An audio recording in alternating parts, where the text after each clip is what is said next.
કેમ છો વિદ્યાર્થી મિત્રો? તો ફરીથી તમારા માટે ડેઇલી કરંટ અફેર્સનો વિડીયો લઈને આવી ગયો છું. 8મી સપ્ટેમ્બર 2025નું ડેઇલી કરંટ અફેર્સ આપણે આજે જોઈ લઈએ. કોલસા મંત્રાલયે કયા સ્ટાર રેટિંગ પુરસ્કાર સમારોહમાં ઉત્કૃષ્ટ કોલસા અને લિગ્નાઇટ ખાણોને સન્માનિત કરી છે? સાચો જવાબ છે મુંબઈ. હાલમાં કયા દેશના વડાપ્રધાન શેરીફ તોબ્ગેએ અયોધ્યામાં શ્રી રામ જન્મભૂમિ મંદિરમાં પૂજા કરી છે? જવાબ છે ભૂટાન. આઈસીસી મહિલા ક્રિકેટ વર્લ્ડ કપ 2025ની 13મી આવૃત્તિ 30 સપ્ટેમ્બરથી કઈ તારીખ સુધી રમાશે? જવાબ છે 2 નવેમ્બર સુધી.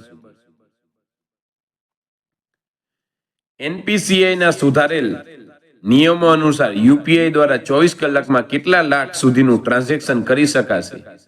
જવાબ છે 10 લાખ સુધીનું. હાલમાં કોણે નવી દિલ્હીમાં @માય ભારત HQ મુખ્યાલય ખાતે એક ઉચ્ચ સ્તરીય બેઠકની અધ્યક્ષતા કરી છે? જવાબ છે ડોક્ટર મનસુખ માંડવિયાએ. સંયુક્ત રાષ્ટ્ર જનસંખ્યા કોષ UNFPA કાર્યાલયે કોને લૈંગિક સમાનતા માટે પોતાના માનદ દૂત તરીકે નિયુક્ત કર્યા છે?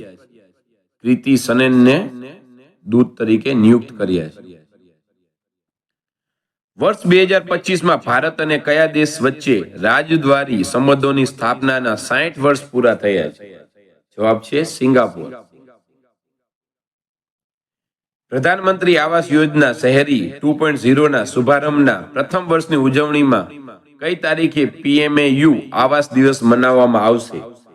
જવાબ છે 17 સપ્ટેમ્બર 2025.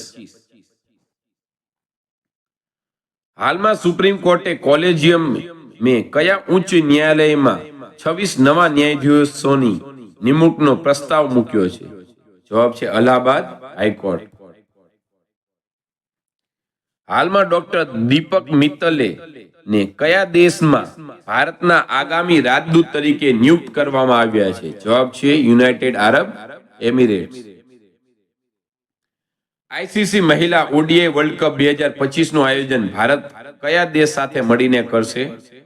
જવાબ છે શ્રીલંકા.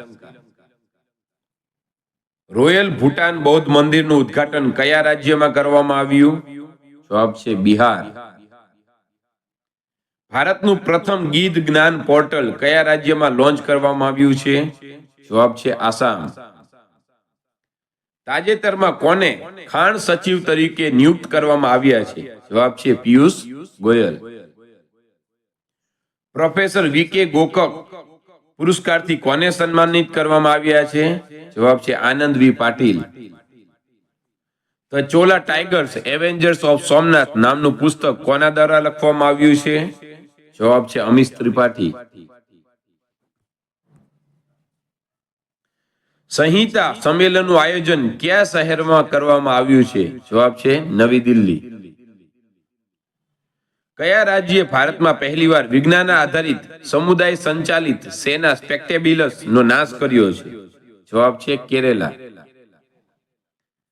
આવાસ મંત્રીએ 5મી કેક બેઠકમાં કયું પોર્ટલ લોન્ચ કર્યું છે જેનાથી હાઉસિંગ સેક્ટરમાં પારદર્શિકતા વધશે? જવાબ છે ઇન્ટિગ્રેટેડ રેરા પોર્ટલ. આજના કરંટ અફેર્સ આટલા જ હતા. જય હિન્દ, જય ભારત.